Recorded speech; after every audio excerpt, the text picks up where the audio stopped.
All right, welcome one and all to Scotch and Smoke Rings. Good to have you on the program today. Since I went live earlier this morning with Fallout 76 Burning Springs, we're not going to be playing a game. I played 4.5 hours this morning, and so I'm pretty tired. But I also didn't want to leave you guys without a show. And now that I've actually played, 4.5 hours of Burning Springs, we have something to talk about, right? We've been able to explore it together. We know a little bit about what it is, and so we have some context for our conversation. So, what's on your mind? We can talk about Burning Springs. We can talk about the new creations for Fallout 4. We can talk about the upcoming Season 2 of the Fallout show, or any other lore-related topic that's on your mind. I'll be live for about an hour, and then I'm going to go to bed. That's the plan for tonight. But it is good to see everybody. Justin Erickson on Facebook, as well as Robin Waddell. Then we've got Taryn Kitsune, Naruto Freak, Robert WTF, Arksman on Twitch, and of course all of the regulars, members, and Patreon supporters on YouTube today.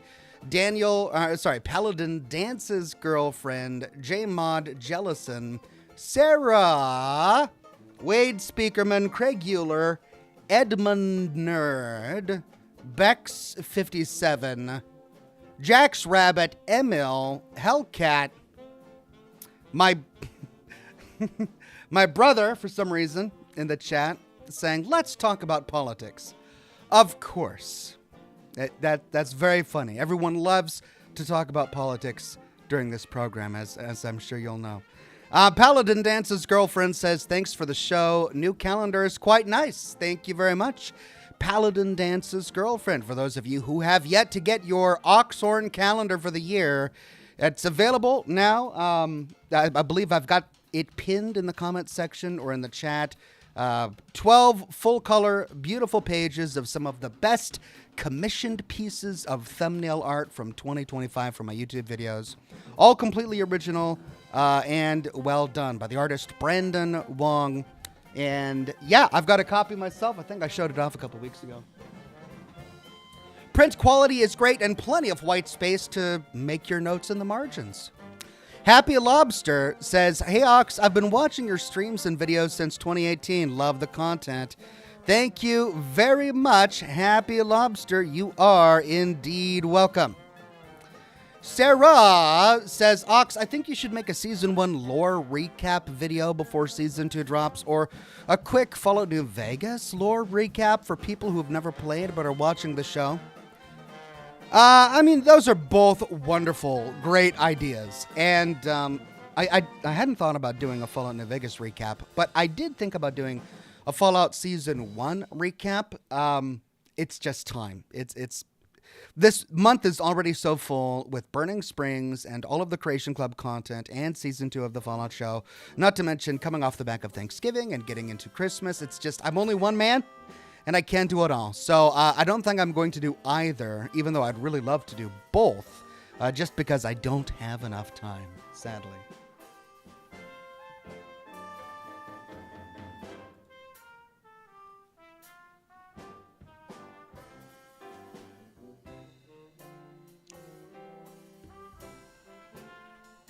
Cornelius Noble on Facebook says, so Ox, there's a couple of World of Warcraft videos on your old Oxhorn Machinima Movies channel that are only 7 months old?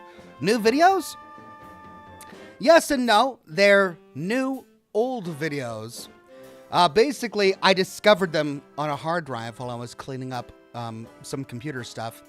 And they were old videos that I made back when I worked at a company called WeGame in 2007, 2008, roundabouts there. Or wait, it was 2000. It was roundabouts there. And I found them, and I wanted people to be able to see them. I put a lot of time and energy into them. I thought they were funny, and I figured the best place to publish them would be my old World of Warcraft Machinima channel from way back in the day. So I published them all about 7 months ago.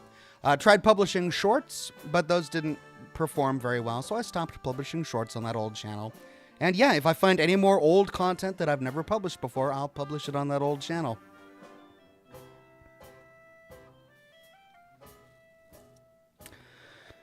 Geo Elio Acula says, are you a book author? I am. A self-published book author. I published a book many years ago when I was a young man. It was a book that I wrote, I started writing right after I graduated from high school.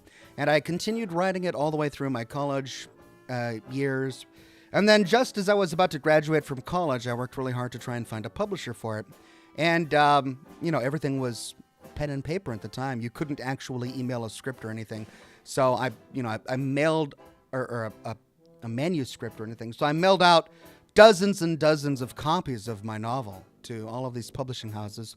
And I got a few nibbles, but then I really only got one bite from a science fiction and fantasy publishing house. And they were really interested in it. And we continued talking for about a year until the housing bubble collapsed in 2008.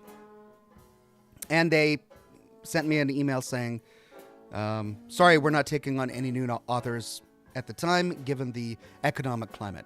And that really depressed me, so I just kind of stopped writing and stopped working on that novel for a good long time. Then, I got married and I started a new career, and I found my novel on my computer about 2012, something like that. And I'm like, you know what? I don't even care. I just want someone to read it. So I edited it. I published it myself. It's available on Amazon and Lulu. And that's it. It's been available for over a decade now. I think it's good. I wrote it as a younger man, so bear that in mind. But, I reread it while I was editing it back in 2012. And I remember thinking, wow, this is pretty good. So, yeah, I think it's a pretty good book. Wade Speakerman says, Chiron in Greek mythos was a half-horse, half-human doctor. He was the centaur of disease control. The centaur of disease control. Well done, Wade Speakerman. Ranker 1138 says, I've recently discovered that I have developed a fear of German sausage. Turns out I fear the worst.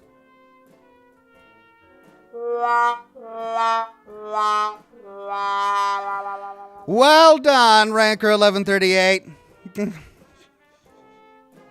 It's always the stupid ones that get me.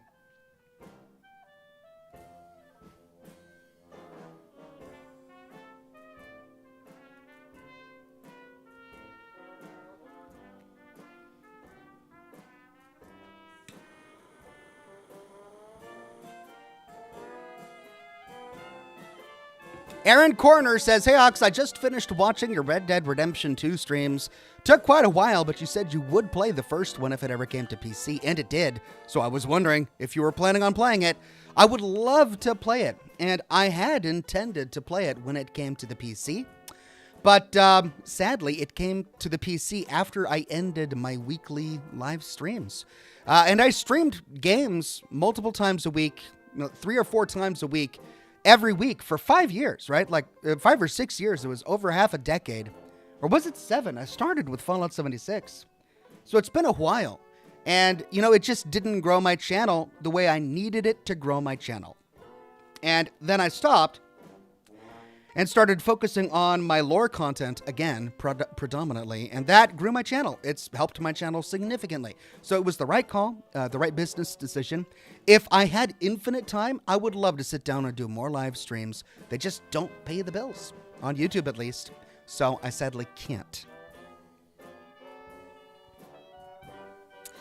The Magic Q says, Ox, so now that you played Burning Springs, what is your opinion?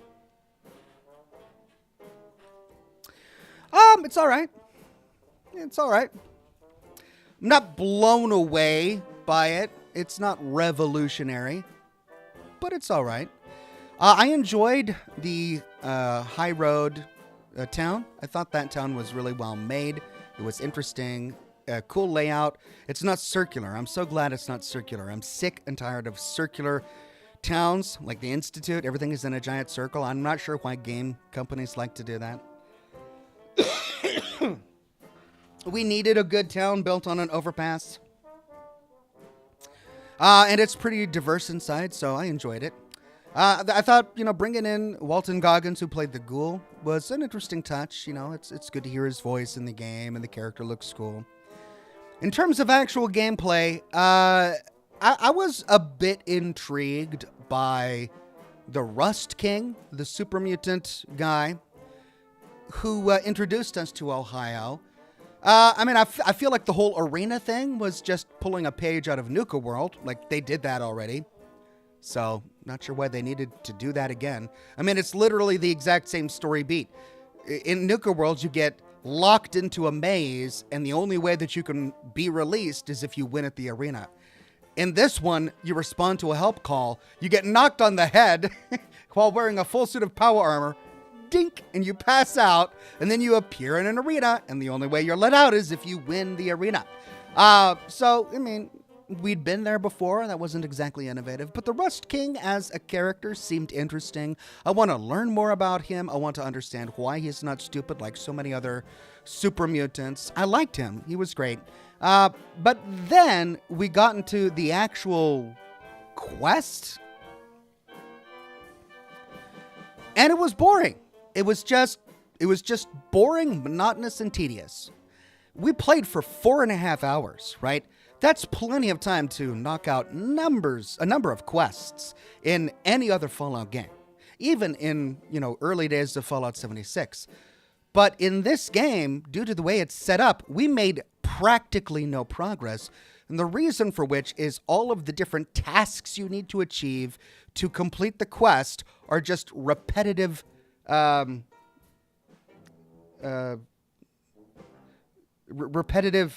missions challenges. The bounties themselves are okay. I mean, I already kind of understood going into it that it was going to have a bounty hunter focus. So of course they're going to have bounties that you can take to go kill people, right? And I don't necessarily think there's anything wrong with that. I like the idea of turning the super special bounty into a big event for everyone else. I don't like that it costs 5,000 caps, and I don't like the glitch that ate my 5,000 caps. That was really frustrating. I paid 5,000 caps to do the big bounty, and then the game just ate my money and didn't let me do the bounty. So, of course, there were the glitches. I won't spend an eternity talking about the glitches, but they were there, and we saw them from the beginning, and it plagued us throughout the gameplay. Typical Bethesda. But the bounty hunting missions were okay. I'm a little confused as to the nature of each of the bounty hunter targets, because even for the grunt missions that we go for, I found some of them to be reasonable and doable, but some of them were ridiculously insane. Just like that guy with the Gatling laser inside Athens. Like he was leagues away from me with a Gatling laser, but he had pinpoint sniper accuracy with it, and every time one of the lasers from his Gatling laser hit me in a full suit of T-51 power armor, it would take away half my life. I'm on a rooftop like 13 buildings away, and he's sniping me with an automatic Gatling laser and practically killing me in one shot. And then the damage that I could do to him was minimal at best. I don't know if it was just a confluence of a bunch of bad randomly generated attributes to make each of these bounty targets that made this superhero version of a bounty target, but it was ridiculously insane. And yet, all of the other bounty hunter targets that I tried to solo were fine, and I got through it. And it was really funny watching the chat, because everyone in the chat was like, "Oh, Ox, you haven't touched your build in years. Oh, you're not gonna, it's gonna eat you alive. Burning Springs is gonna eat you alive." And here I am starting to sweat bullets, getting nervous. I get into the arena, and everyone in the chat is like, "Oh man, he's not even gonna get through the arena. He should have worked on his build before this." And I got through the arena without taking any damage, right? It wasn't difficult at all. And then I get out of the arena, and we find that pack of Deathclaws being walked around by the Deathclaw tamer. And everyone in the chat is like, "Oh, he's done for. Look at me, this crappy build from 2019. And well, and I take out all the Deathclaws.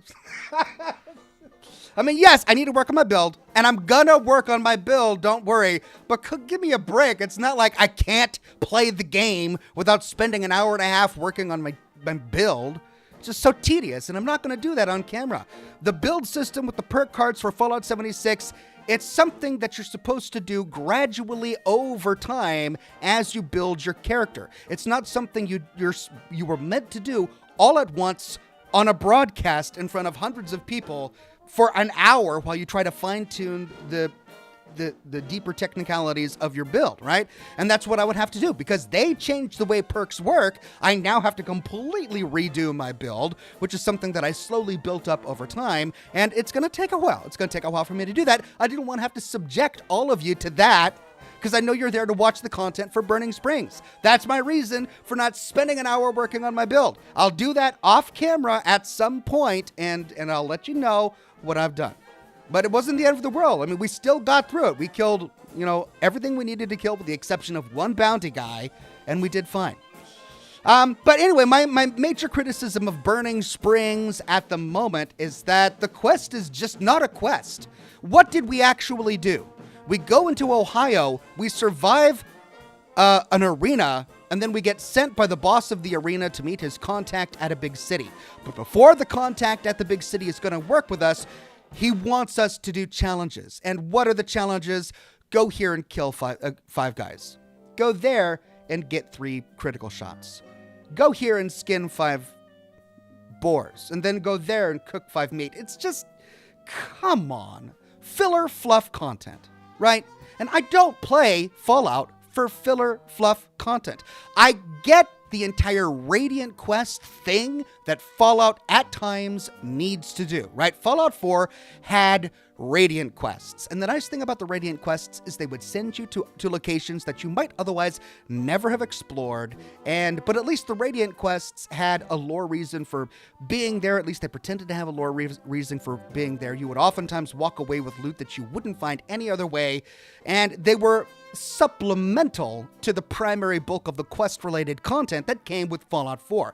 But to have an entire DLC's quest structure, the architecture of the primary plot built around Radiant quests, what are essentially Radiant quests. And they're not even Radiant quests, they're just like challenges. The bounties are Radiant quests. The challenges are just things that you've got to find in this ridiculously archaic and overcomplicated map menu to tag, but then when you tag them, they somehow get untagged, and then hope that you find the thing you need to find to complete the challenge. And yeah, I go through the first tier of challenges and turn them in and go back to the contact at the town. He's like, okay, good job, but do it again. Like, do it again, but this time there's more. And they're harder. Oh, great quest building, guys. The same thing, but again, and more of it. Oh, brilliant. Now, to be fair, I have been told by people in the comment section of my live stream that this is a temporary part of the main quest. That after we finish all of these ridiculous challenges, that we actually do get some quest content. So I'm hoping that that's true, and I will, on faith, continue to live stream Burning Springs, hoping that we eventually get to some storytelling. But at the moment, 4.5 hours into the game, I feel a little frustrated that the bulk of what we've experienced has been fluff filler content, which just really, really annoys me. I don't want to minimize the quality of the content that is there. I think that many of the locations they've built are great. I'm enjoying the little suitcase scavenger hunt, though I think 125 of them is a bit much. I'm enjoying the dusty desert-like location of Ohio at the moment. I'm glad that they're expounding on Abraxadine lore. I'd love to hear more about that company, the Fallout universe. Didn't hear much about that. Having the ghoul character arrive so far has been a boon. There are good things about it, and yet, of course, it being Fallout 76, the actual way the structure of the gameplay is created frustrates me. And I hope that I've expressed that with some modicum of fairness now. Anyway, 30 minutes into this broadcast, I think I've answered 2 questions. Sorry, let me scroll up and see where we were. The Poop Smith with a super tip. Thank you so much, The Poop Smith. Ranker 1138 says, did you know that 25 letters of the alphabet get coal for Christmas every year? Turns out they're not E. They're naughty. They're not E. Well done, Ranker 1138.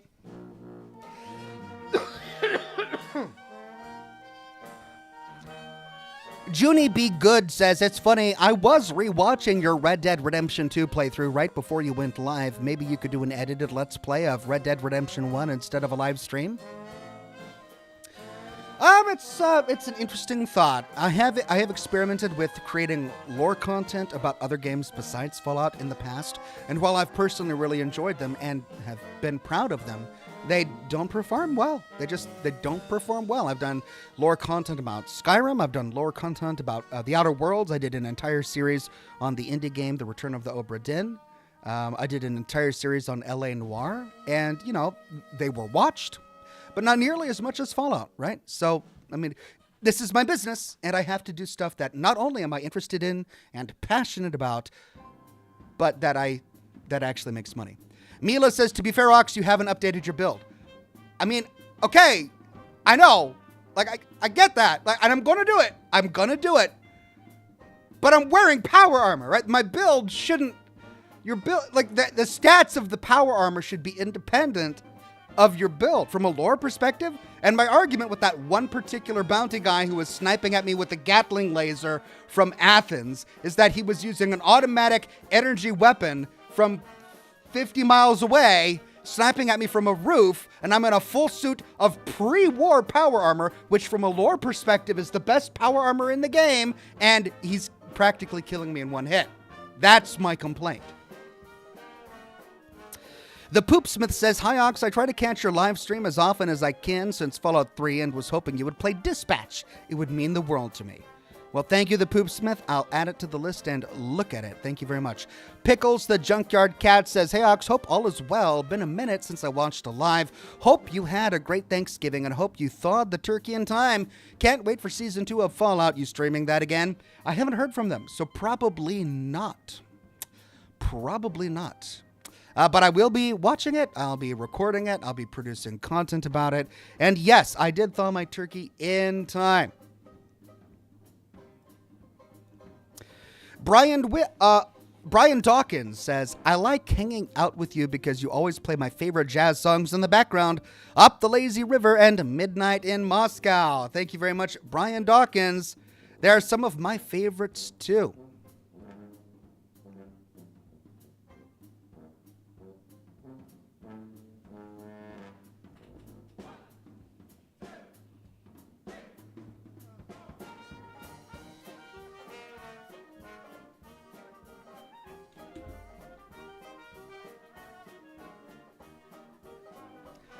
Shadow7696 says, I don't use power armor anymore. I mean, at this point, I wonder why I should even bother. I mean, aside from the jetpack, the jetpack is useful, but the point of our power armor is that it's supposed to be the most advanced type of armor. It was supposed to be so advanced that it turned the tide of the war at the Alaskan front. But in Fallout 76, you might as well not wear it.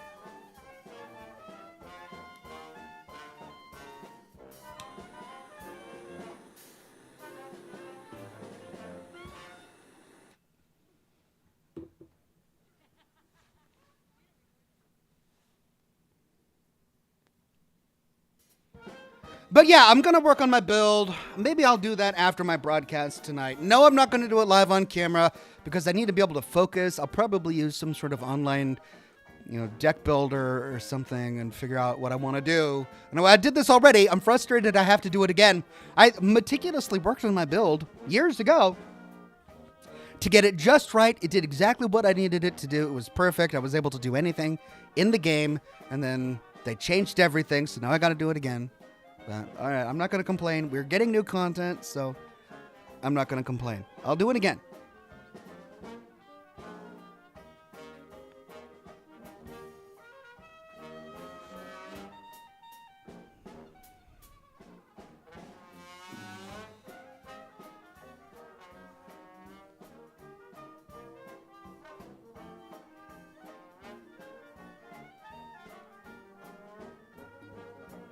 Tearful Moon says you can get a jetpack with the Secret Service armor. Yeah, but how much gold bullion would that cost me? How many weeks of my life would I have to spend farming for gold bullion before I could buy Secret Service armor with a jetpack? No thanks. Craig Euler says, hey Ox, Routine released today. Perfect Scotch and Smoke Rings game. Recommendation for the future. All right, that's two wonderful recommendations so far. Dispatch and routine. Both look good. Thank you, chat.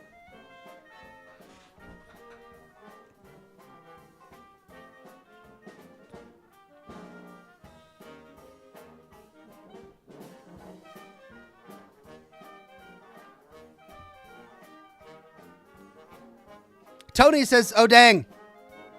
Don't tell me this is just the hour Q&A. It is, yeah. I streamed for 4.5 hours this morning. I need some sleep. I'm just going to do the hour Q&A. And then maybe I'll see you tomorrow for some more Burning Springs, all right?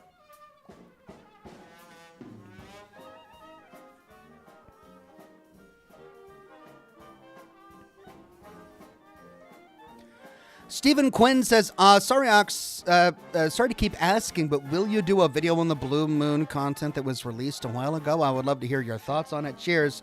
Maybe. I did Milepost Zero on my own. I recorded all that content. I have it saved.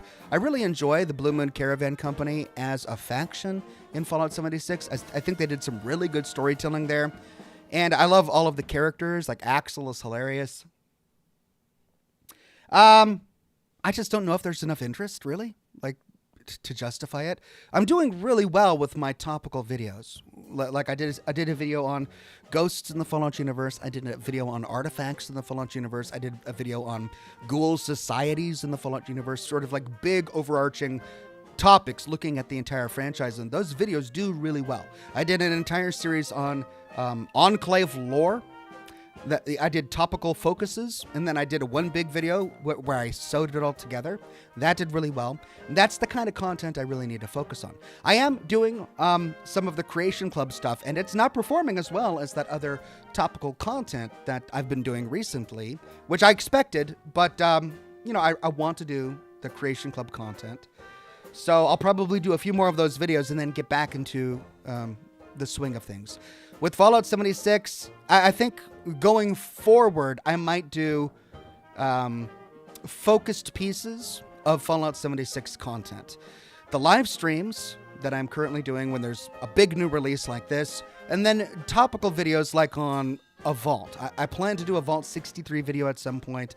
I enjoyed the Gone Fishing update. I wanted to do a video on that. Small little stories that you can... that work in a good 40-minute video, like the Ghoul Within update. I was able to do a video on that. Both of those did really well. So little things like that, sure. If there are any really interesting locations in Burning Springs, those might make really good videos. For example, the Abraxadine quest that I'm doing right now, depending on how interesting the lore is, might make a good video. I'd have to go hunt down the 125 different briefcases, which... I don't want to do that, but it might make a good video.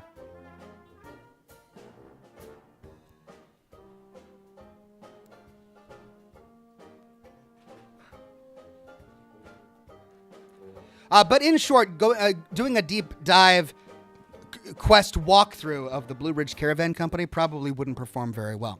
Wandering Paladin says, hey, Oxhorn, keep up the awesome work. Thank you, Wandering Paladin.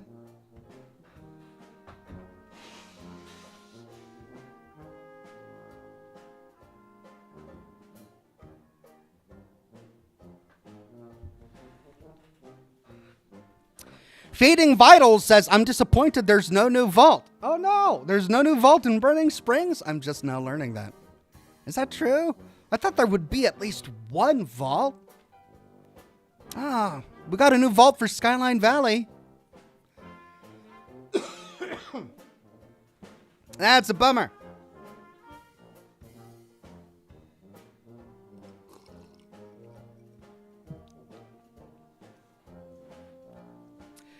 Sarah says, rest in peace, my hopes and dreams. The watch party was so fun for season 1. I was miserable at work that day as I have no self-control and stayed up with y'all. 100% worth it, Sarah. Well, they're releasing each episode week by week. So it's not like we would be able to binge the entire series. They're going to release one episode. The most we could do is watch that 30-minute episode or whatever, however long it is, and then talk about it and then end the broadcast. But I reached out to the guys that I talked with last year, and I haven't heard back yet, right? So I feel uncomfortable going live on Twitch without explicit permission. Yes, they gave me permission last year, which is why I did it. And yes, Twitch is owned by Amazon, so it probably wouldn't be that big of a deal, but I don't want to get into any copyright trouble. So until they respond to me, I can't really justify doing it. So at the moment it's no, but who knows? Maybe I'll hear back from them in the next couple of days and they'll tell me I can do it. So we'll see.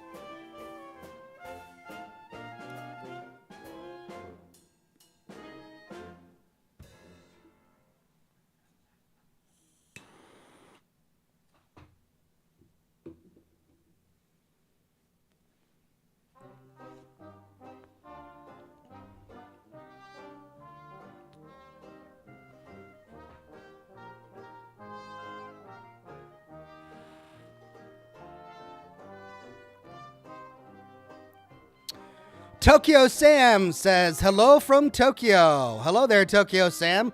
Good to see ya.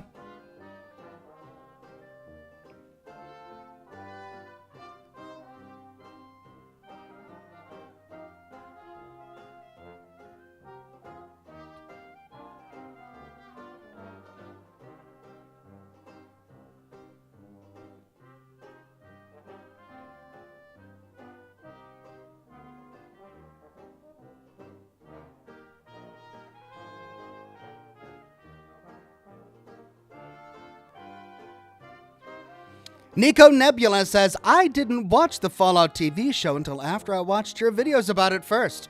Well, thank you. I really appreciate that. I hope I didn't give you too many spoilers before you dove into the show yourself, but I really enjoyed season 1. There were some issues with the lore that I had, but overall it was really well done, and they had a great deal of respect for Fallout lore and the world building that they've done there. So big thumbs up from me, and I'm really excited for season 2. Sarah says, how are there 146 briefcases? Are you marking them down as you find them? Sounds like a mess. Yeah, it's just, there's no way to track them, like in the game. So I don't know. I could imagine getting close to the end and you're at 145. And you're like, all right, well, where's the one that I've missed? And how are you going to find that out? I don't know. I don't think I want to make that video because that would just drive me crazy. Knights Templar says, honestly, I think this update was rushed to meet the demands of the higher-ups. Burning Springs probably didn't even exist in their minds till after season 1 of the TV show. Well, who knows, right? Who knows? We don't really know. Clearly, they wanted to have the ghoul in there and give us a nice New Vegas-like desert location. They wanted to give us something that was a little bit more brutal than what we found in Appalachia. Is it a direct result of the show? We'll never know, but that's certainly a plausible theory. John Troutman says, happy holidays, Ox. Please continue the Outer Worlds 2 streams. Thank you for the years. You're welcome, John Troutman. I've been enjoying the Outer Worlds 2. I think we completed the first location. I don't know if I want to move on to another location, though I was, genuinely having a good time with it. There are so many other games out there. Like I've already had 2 recommended to me by viewers on the program today. So, I don't know. We'll see.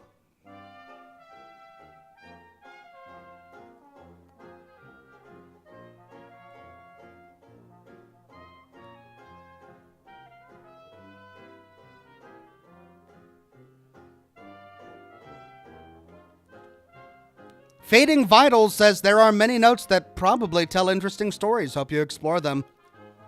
Well, did you watch my live stream earlier today? I did just that. I read every note I stumbled upon.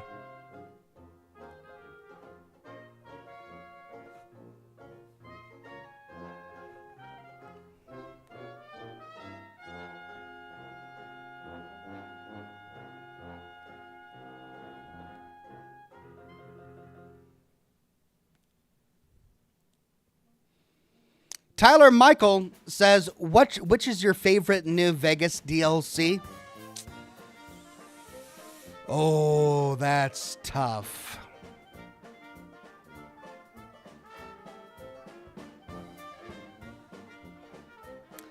It's gonna be between Old World Blues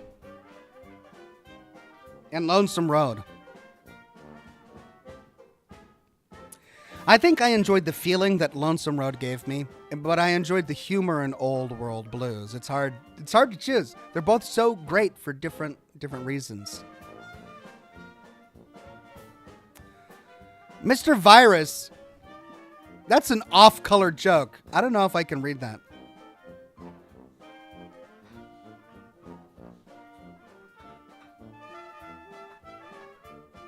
Yeah, I don't think I can read that. That's an off-color joke. That would get me in trouble. It's not funny. No.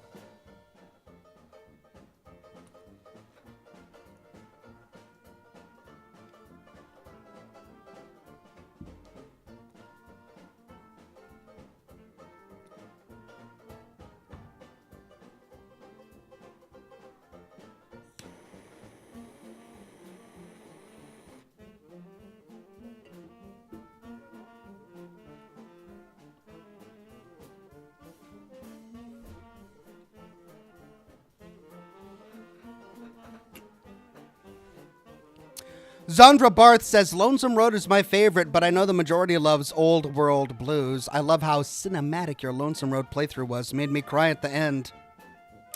Yeah, that was one of the reasons why I loved Lonesome Road, because it tied together a lot of the lore that was woven into the fabric of all of the other DLCs for Fallout New Vegas, and was even hinted at in the full story of Fallout New Vegas as well. So it really was the culmination of the courier's story. You find out more about yourself as a courier. You find out more about this person who's been following you. And it's got excellent world building as well. So it was just really well done.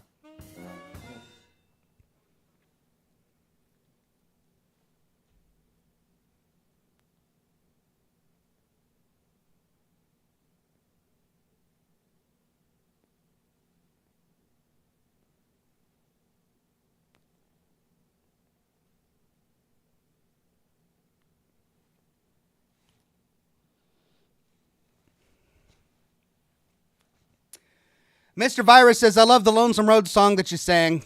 Thank you. Yeah, there were so many opportunities to dramatize it. And I really wanted the Lonesome Road DLC to have the cinematic drama that it deserved, especially that final confrontation with Ulysses and that final fight with the scarred men.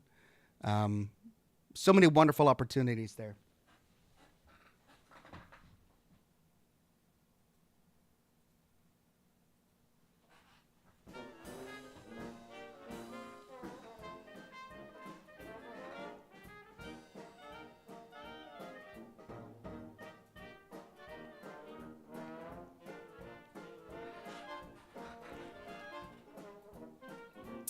Sarah says, I'm just wondering how the ghoul has these vials now in West Virginia. Like, huh?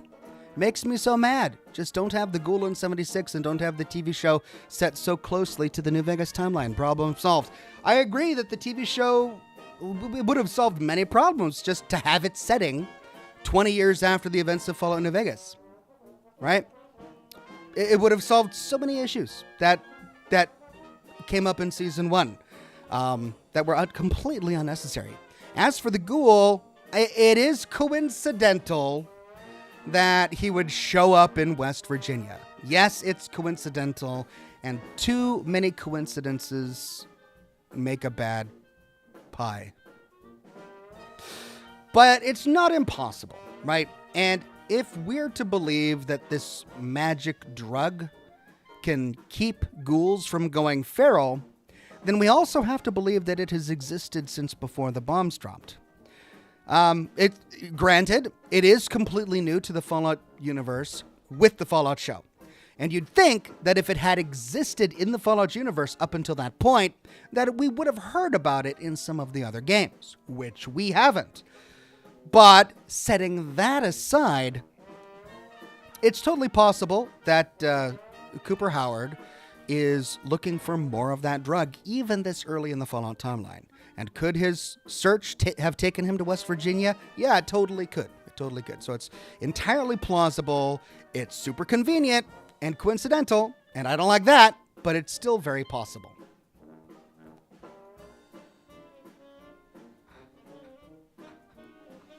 Knights Templar says, before the Burning Springs update, has there ever been any major Abraxo lore? Whatever Abraxodine did looks to be really terrible. And no, there hasn't been, which is exciting because I want to learn about Abraxodine. I mean, there hasn't been any lore about the Sugar Bombs cereal company as well, right? There are a lot of different products in the universe that we have no idea who made them. We don't know the lore behind them. Like, what are the companies that came out with Dandy Boy apples or the Salisbury steak, right? What is there, like, are they all Mama Dolce's food? They can't all be Mama Dolce's. Mama Dolce's is one food distributor, but it can't account for all of the food in the Fallout universe. So who created Sugar Bombs? Is there like a Kraft cereal company or a General Mills in the Fallout universe? It would be great to learn about them. So yeah, learning about Abraxodine is probably one of the things I'm most interested in with Burning Springs.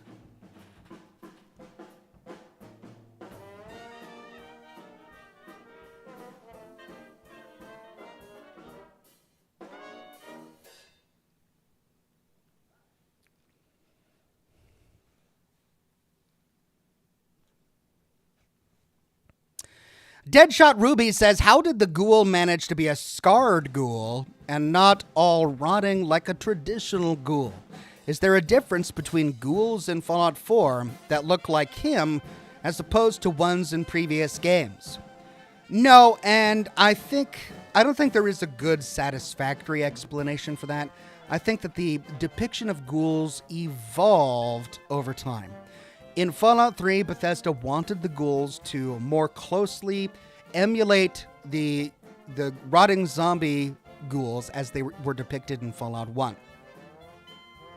But in Fallout 4, for whatever reason, maybe it's because they had some major ghoul characters in Fallout 4, they turned all ghouls into just highly scarred people without noses.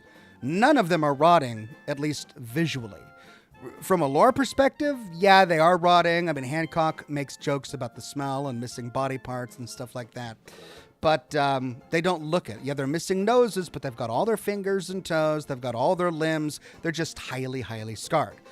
But with Fallout 76's The Ghoul Within update, you can choose to be either a highly scarred ghoul or a more classic, glossy, rotting-looking ghoul as well. So I think from a lore perspective, we walk away with the understanding that a ghoul can take a variety of shapes and sizes. Some of them look like they're rotting, like the ghouls in Fallout 3, and Fallout 1 and Fallout 2. Some of them look like they're just highly scarred and mutated, like the ghouls in Fallout 4 and the ghoul from the Fallout TV show.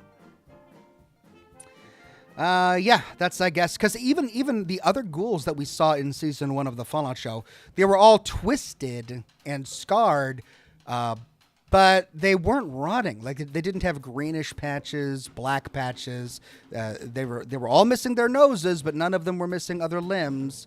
So it'll be interesting to see if they ever depict the more classically zombie-like ghouls from previous incarnations of the Fallout games. Tracky Tack says, hi. Thank you, Tracky Tack. AB Visions says, hey, Ox, happy to catch a Scotch and Smoke Ring stream. Thank you, AB Visions.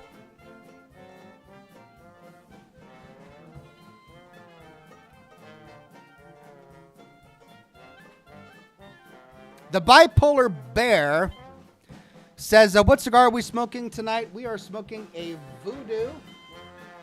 Voodoo Churchill-sized cigar. And they're pretty decent. They're affordable mid-shelf cigars, hand-rolled, not machine-made. They're not filled with confetti. They don't fall apart on you as you smoke them. They're not the best, but they're pretty decent, and they're pretty consistent. So I like them.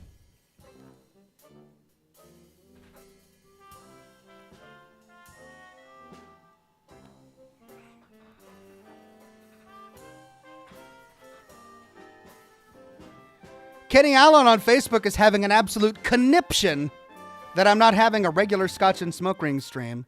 Kenny, listen, buddy, I'm here now. I'm live now on camera. I know you were probably expecting more gameplay, but I did 4 hours of gameplay this morning. So what you could do, Kenny, if you really did inconvenience your life to accommodate little old me, what you can do is you can watch my show tonight, and then when I go home to go to bed, you can go and load up my live stream from this morning, and then watch my 4.5 hours of Burning Springs content until you get tired, right? That way, it'll feel like traditional Scotch and Smoke Rings. Okay? We all good? The sad truth is that I don't know what my schedule is going to be from moment to moment. I don't always have it planned out. I'm not one of those guys that has his life, marked out on the calendar days and weeks in advance. Some things I do, right? But not when it comes to my work schedule. So I kind of, fly by the seat of my pants, and so do you. I guess you're going to have to if you're going to follow me along.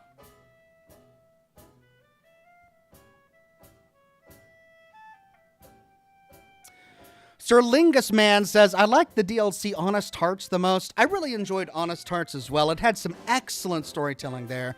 In particular, the survivalist was such a great character. Joshua Graham, of course.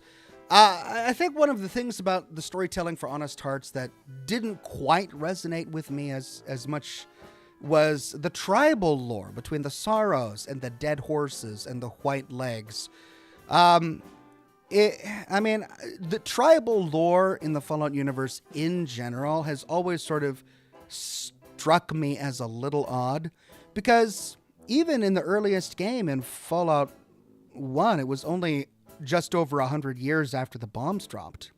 And in Fallout 2, when the Chosen One he emerges from a tribe that has a soothsayer and people barely understand what technology is, and they describe vertibirds as flying wasps that descend upon, they're so ignorant of very basic things. And yet Fallout 2 is only 42 years after the apocalypse. And if we think back 100 years, World War I was just over 100 years ago, and yet many of us, having never lived through World War I, are still familiar with the history of it. We understand many of the name places. We recognize the Somme and Verdun, and we understand the technology. We would never be completely confused seeing trench warfare. We would get that concept. And yet in the Fallout universe, even though a relatively short amount of time has passed between the events of the games and the detonation of the bombs, we have these tribal cultures that are so completely devolved that they have, tribal medicines, and they don't understand what technology is. And I don't buy it. I don't buy it. It's to the point where their accent has changed, as if they were never native English speakers. And of course, America is a melting pot, and there are a variety of people in this country who speak a variety of languages, but it's just coincidental that exclusively the tribes in Fallout 2 and in New Vegas have a broken type of English. And yet they're called the White Legs because they're descended from white people who were living in America after the bombs dropped, right? It's kind of like, how did they lose English again? I mean, if we go back 100 years, we would be able to understand everybody who fought in the trenches during World War I, right? Even 150 years, even 200. If we went back to the founding of America, sure, the way people wrote and talked, it was different, but we would understand them, and it wouldn't be haltering. It wouldn't have this haltering sort of language thing.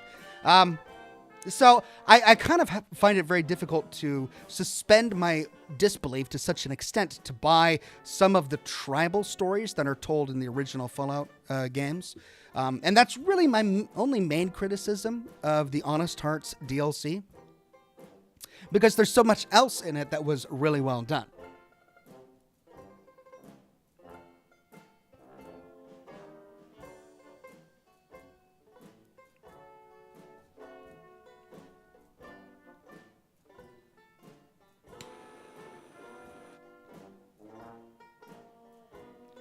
Cryomancer says the difference between us and World War I and in those in Fallout is that most things were destroyed. I don't buy that you should not buy it. I get your point, but I think the evidence that it's hard to buy is that so many people aren't tribals. So many people in the Fallout universe, even those who don't live in big cities like Diamond City and Megaton, aren't tribals. Like, they know what energy weapons are. They don't speak in strange, haltering English accents. They don't wear leather rags. They wear clothing from before the bombs dropped that they've, patched up, right? They've gone agricultural with Brahmin and farms. Like that's the kind of wasteland society that you would imagine it would go into. They would have a shared cultural memory of the world as it was before the bombs dropped. I find it very hard to believe that all of that would be wiped out and people would speak of a time 140 years ago as if it was some ancient realm that would be very difficult for them to understand and conceptualize. And the idea of mechanized warfare is so alien and foreign to them that they have to describe it as insects. Like, that's kind of the language that they use to describe the world that they're living in, even though they're descended from people who lived in 2077. Even without television, even without the internet, I think it would be extremely difficult to explain that kind of tribal culture existing when you have notes and holotapes and so much technology that still works after the bombs dropped, not to mention oral tradition, right? Every person alive during the events of Fallout 1 and Fallout 2 is a descendant of somebody who survived the bombs and would have told their children what life was like before the bombs dropped. And those survivors would have told their children, right? We're only 1 or 2 generations away from the bombs dropping in 2077. That's not that far ago. Like that's like saying that your great-grandfather was living in, I don't know, the Middle Ages or something. Like, he's so far removed from your time that he might as well have been speaking Old English. But that's not the way it would be. So I think it's much harder to explain away from a lore perspective what we see in Fallouts 1 and 2 in New Vegas, the tribal cultures, that is, than it is to say that more people would be like the settlers we see in Fallout 3 and Fallout 4. Grunts Master Games says, hey, Oxhorn, have you read the Modifius Fallout books? Winter of Adam is a great prequel of Fallout 4, and the new royal flush is between New Vegas and 2. I've never heard of them until now, but I'll write a note to myself.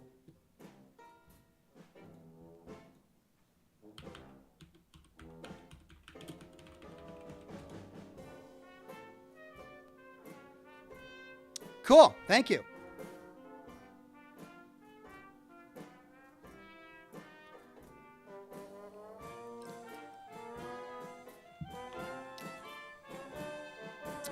Michael Ewan says, to be fair, they'd be mainly trying to survive, not tell stories of the before time. Of course they'd be mainly trying to survive, but no one is mainly telling stories of the before time. Telling stories of the before time is something you incidentally do between the moments where you're sleeping, going to the bathroom, eating, hunting, and staying alive. And everybody has those. Even people in far-flung tribes around the world have oral traditions and tell stories. It's the most basic form of human communication. People in concentration camps have told stories, right? There isn't a society or a group of people that have existed on the face of this earth that at one point in time have not told stories.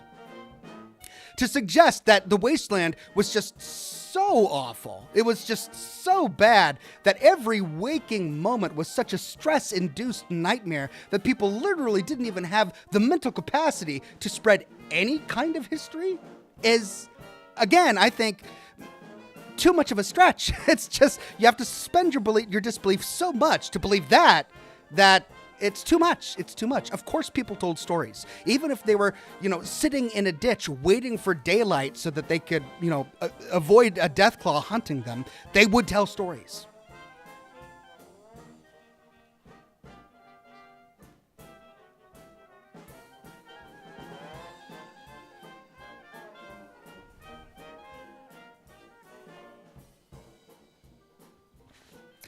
Anyway, I'm just saying that I find the tribal storytelling in some of the Fallout games to be hard to buy because I really don't think humanity would have gotten to that point in that short amount of time. Whereas with Horizon Zero Dawn, it's a little bit more understandable because such a huge amount of time had gone by.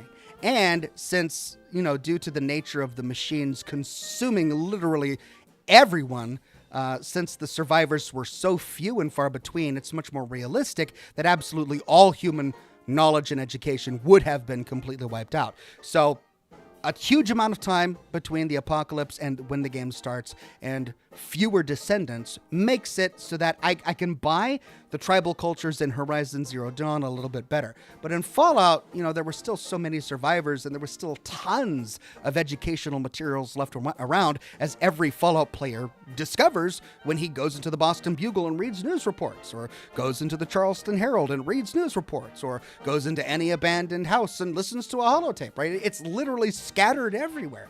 And it doesn't take much for someone to learn a little bit about what went on before the war. Not to mention oral history, which of course would have been passed down.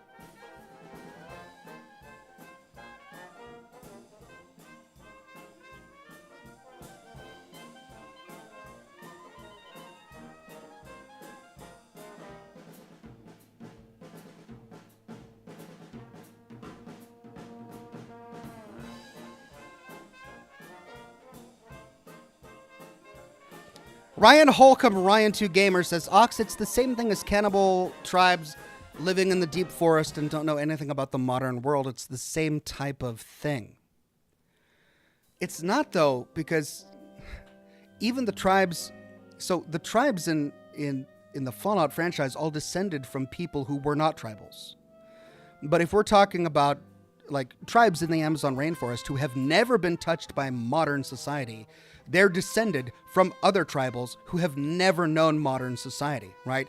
Their lineage goes all the way back to a time where technology never existed, right? So it's totally understandable why they would not understand what technology was, because they've never known it, and neither have their ancestors, ever.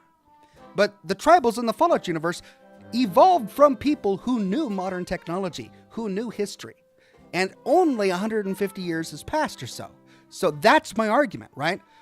I'm not decrying the notion that tribals exist. Of course, tribals could exist. My argument is that I don't think enough time has passed and enough destruction has occurred to explain the ignorance of some tribal societies as they're depicted in Fallout 2 in particular, and in the Honest Hearts DLC of Fallout New Vegas. Tacky Track says, Oxhorn plushie ever to return?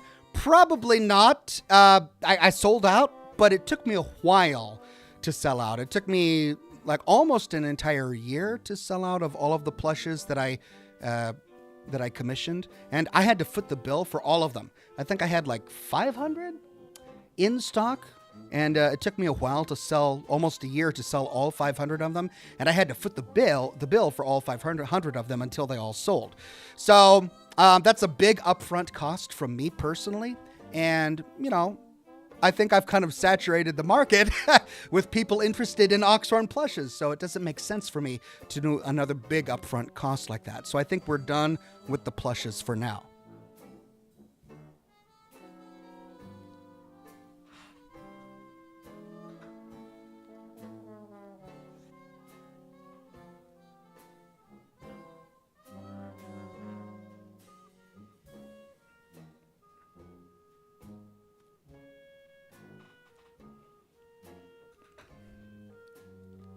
Jack Reeves, the Viking, says, never forget about what isolating people does to people one generation at a time. 100 years is a long time.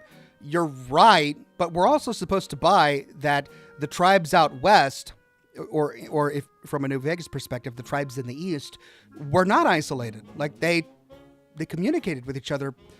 The entire point of the Honest Hearts DLC is that the dead horses were trying to defend the Sorrows from the rampaging Whitelegs, right? These tribes were interacting with other tribes. The entire point of the story of Fallout New Vegas, or one of the major plot points in that story, is that Caesar's Legion conquered a bunch of other tribes, which before the Legion ever existed were frequently at war with each other. These were tribes that were in constant contact with each other. They weren't completely isolated.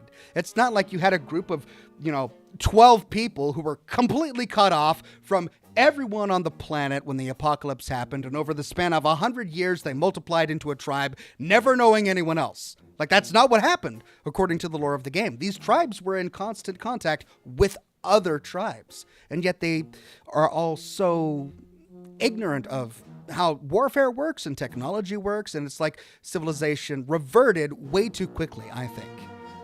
Than it logically would have done. But then again, this is also a universe where radiation is magical to the point where it can infect a landscape in a way that real radiation doesn't do. Alt Grendel says, any update on the bobblehead? No.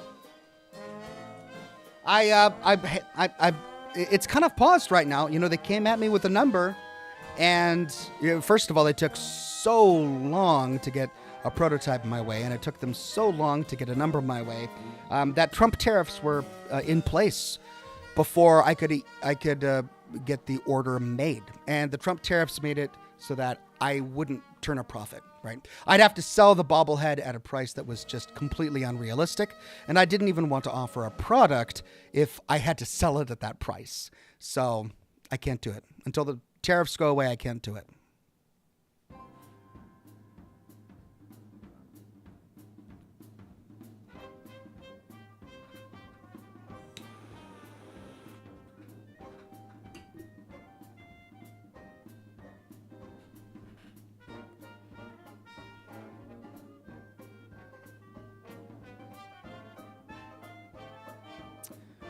One Metal Fist on Twitch says it's also possible that at some point in their history they chose to erase everything connected to the old world out of fear or trauma. Many groups in fiction abandon technology for similar reasons.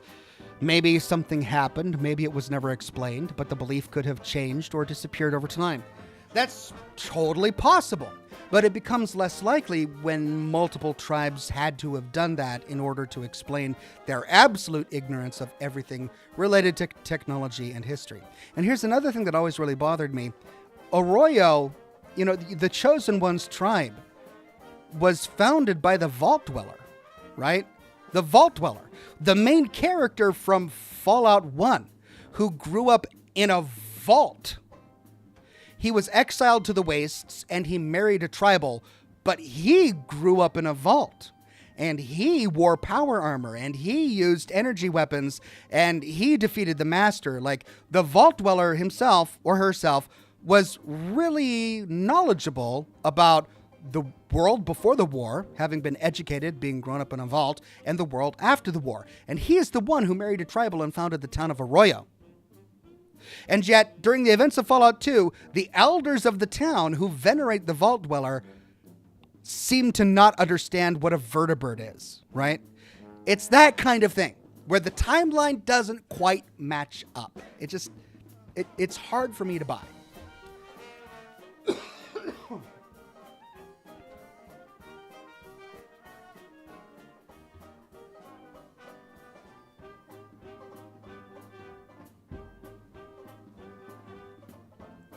Nick Valentine says, I would like to play a Fallout game that is set to period of nuclear winter.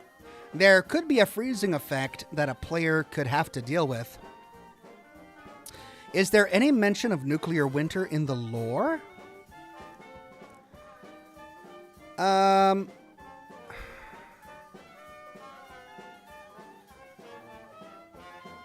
No, okay, so by nuclear winter, I think that's playing on the idea that a nuclear apocalypse would kick up so much radioactive dust into the atmosphere that it would block out the sun, which would lead to lowered temperatures and a new ice age, heralding a nuclear winter.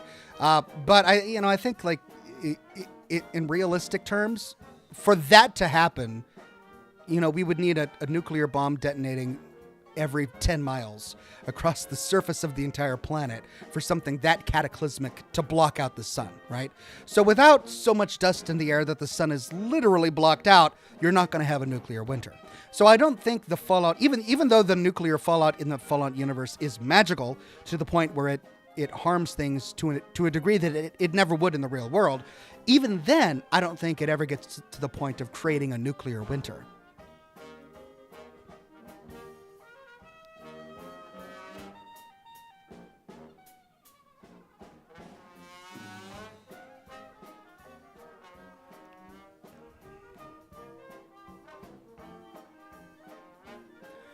Not a Jatak says, do you think you're still learning about Fallout lore as you go on making these videos and doing this research?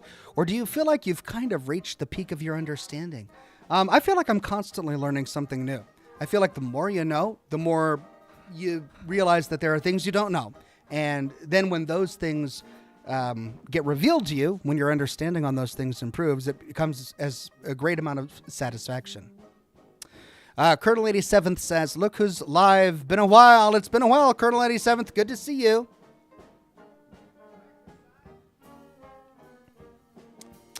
A Deadshot Ruby says, in honest hearts, could it be possible that the fact that they were descended from tourists from different countries, the language barrier between potential parents makes them that way?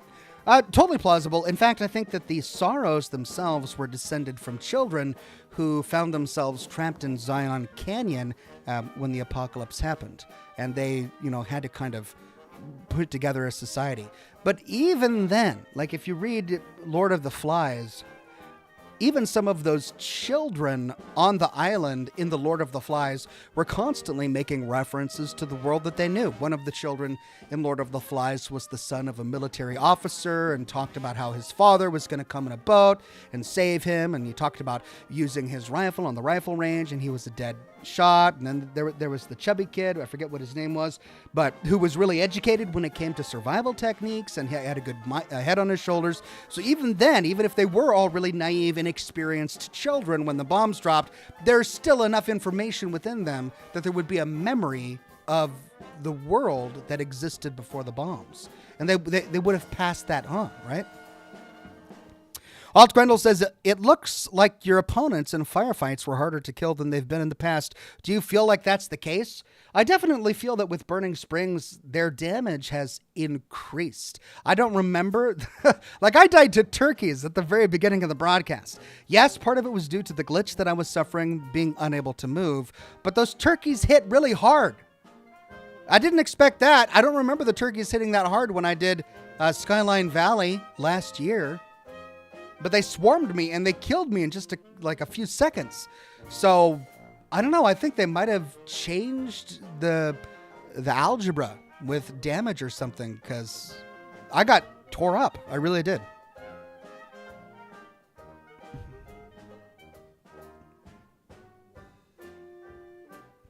Piggy. Yeah, you're right. His name was Piggy. He said that he hated being called Piggy. And of course, that was the worst thing that you tell to other boys, because they all started calling him Piggy. Yeah. I forgot his name for a minute.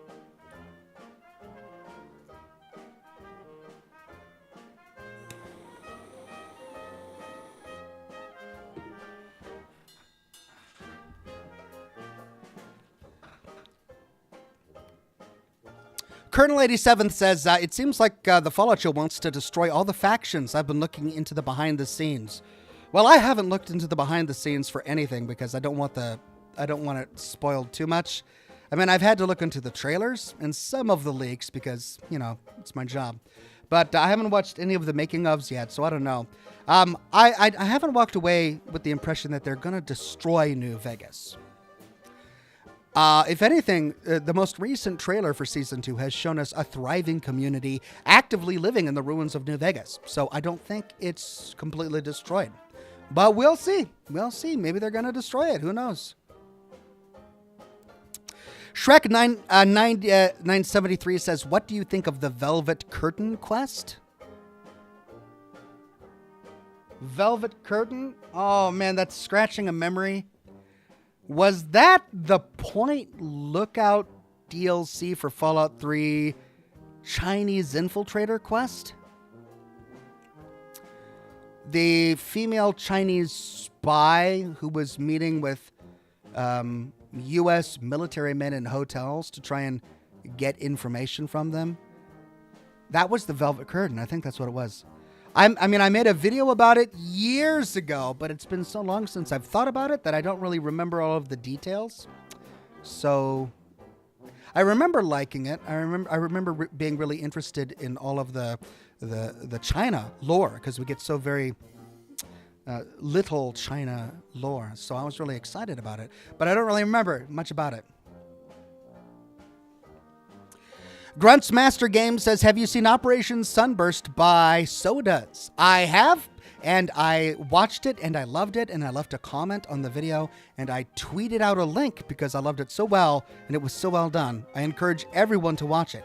It's basically a dramatic retelling of the battle between the Brotherhood and the NCR, taking Helios 1, which of course happened shortly before the events of Fallout New Vegas.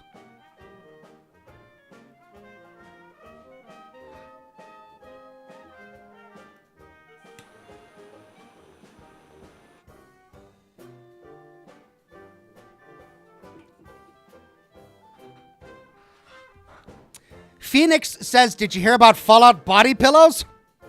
What? What would you make a body pillow out of in Fallout? Like a super mutant? Or a ghoul?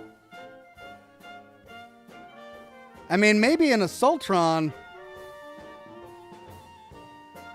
That's got to be a lie. They can't have Fallout body pillows. Come on. You're making that up. I don't believe it. I don't believe it.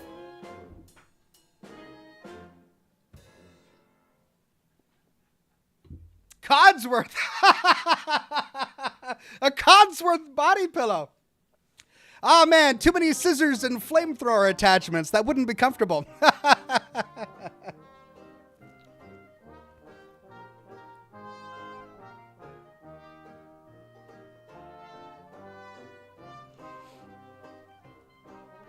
Ravenfall says, Assaultron, I see Ox is also a man of culture. I mean, have you met Cleo? First time I walked into Kill or Be Killed, I was like, damn. No, I wasn't kidding. Colonel 87th says, I'm not happy with the first season. That's all. Okay, that's totally fair. Totally fair.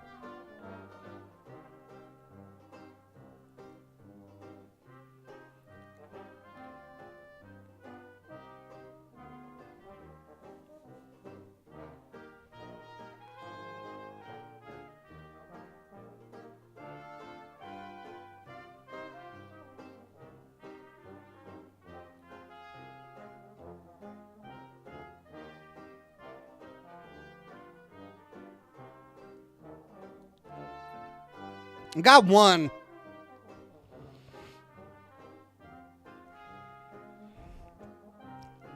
Tearful Moon says you can romance an Assaultron in 76. I don't believe it. Can you? I don't believe it. No. Can you? No. Really? I don't think so.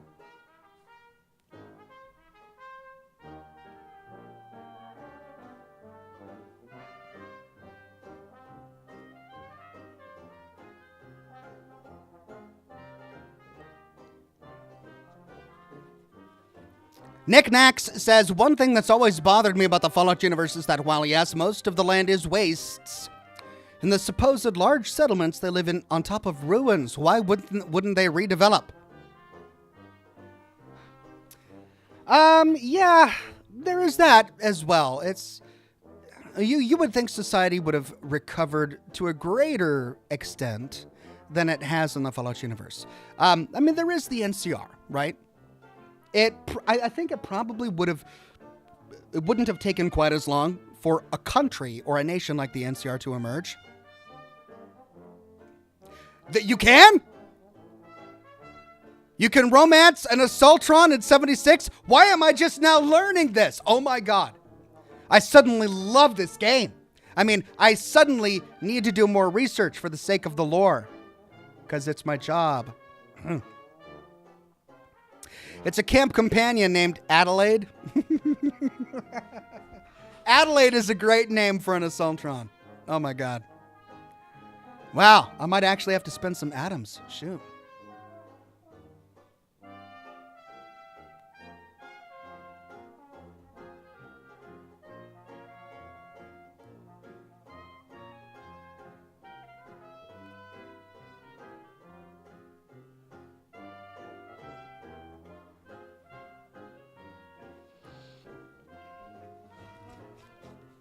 I mean, I want Fisto. Who doesn't want Fisto? But beggars can't be choosers. I mean, he's stuck in a building in New Vegas right now during the events of Fallout 76. You can't always have what you want. So Adelaide, it'll have to be. Alt Gwendol says, last night I dreamed I was a car muffler. I woke up exhausted. Like it. Very nice.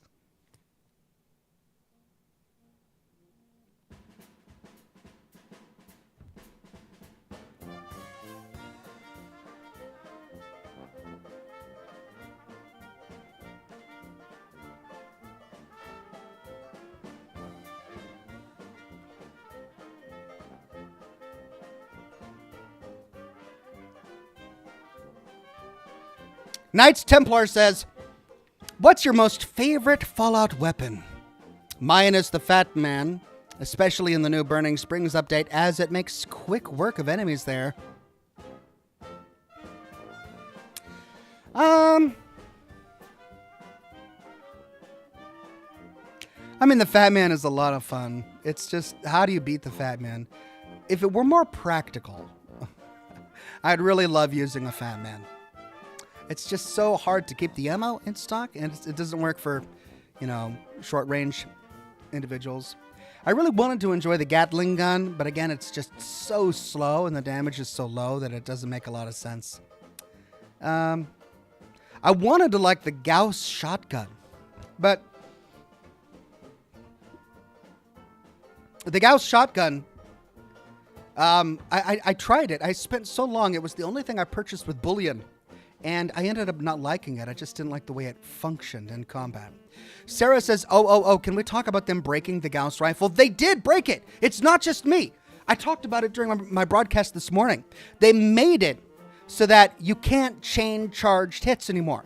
You have to take a pause after each charged hit. Otherwise, the shot fails, which for any kind of long-range sniper breaks the gun completely because you miss out on sneak criticals. You've got these brief windows of being able to dump a bunch of sneak criticals into an enemy, and when you have to pause after each charged hit, it breaks the gun. I'm glad it's not just me. I mean, I'm sorry that it happened to you too, but man, they broke it. They broke the Gauss rifle. Let her solo me. That's how I feel about Assaultrons. Says, hey Oxhorn, pardon me, but I've recently gotten a bit confused on how T60 is in Appalachia. I thought the Brotherhood found them all.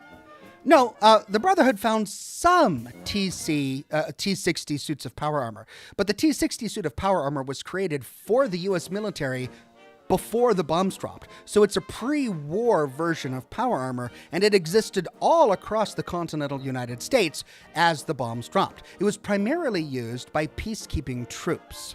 So the Brotherhood couldn't find all T60 power armor in America. They couldn't. They don't even exist in all the states of America. So for people to stumble upon pre-war military suits of T60 is totally plausible. Totally plausible.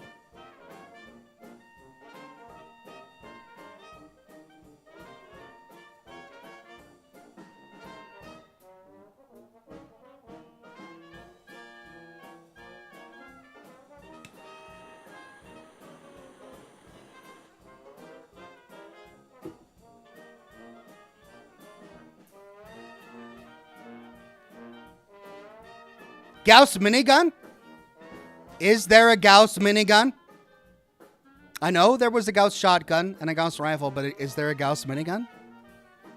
Ooh. Sarah says she got the Gauss minigun. I didn't even know there was one. Wow. But the Gauss shotgun was so disappointing. Maybe I'll look at it again. I think it would work better if it was like, An automatic? Is there such a thing as like an automatic shotgun? If you could have an automatic Gauss shotgun, then it might make more sense.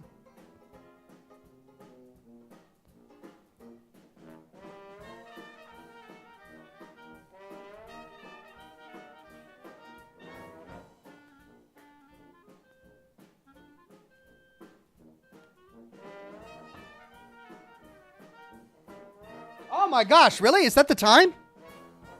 Holy cow, I'm 20 minutes over. I said I was going to go to bed. I got to go to bed, everybody. How did you guys let me just keep on talking? Why'd you guys let me keep on talking? All right, I got to go to bed. It's an hour and 20 minutes after the start of the broadcast. We went over 20 minutes. I'm going to get some sleep. Thanks, everybody, for watching today's episode of Scotch and Smoke Rings. Loved all of the questions, all of the interaction. Thank you so much. I'm planning to do more Burning Springs. No promises, because my schedule changes from moment to moment. But the plan is to do more Burning Springs. And I'll let you know. Pardon me, I'll let you know when that is. Nick Nack says, another thing. Power armor is too abundant. It should be a precious, coveted resource that only wealthy factions like the Brotherhood or the NCR could maintain. Pardon me. And yeah, I agree. But we also have to bear in mind that they're trying to make a game. And they've got to make power armor available to the player of the game.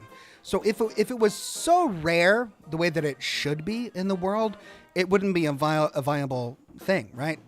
So this is one of those situations where we have to kind of separate the lore of the world and the universe from the necessary game mechanics. And having abundant power armor everywhere is kind of necessary for the game mechanics, even though from a lore perspective, it's a more finite resource. But with that, I'm going to let you guys go. Thanks, everybody, for watching. See you soon with more lore videos and more live streams. Bye-bye now.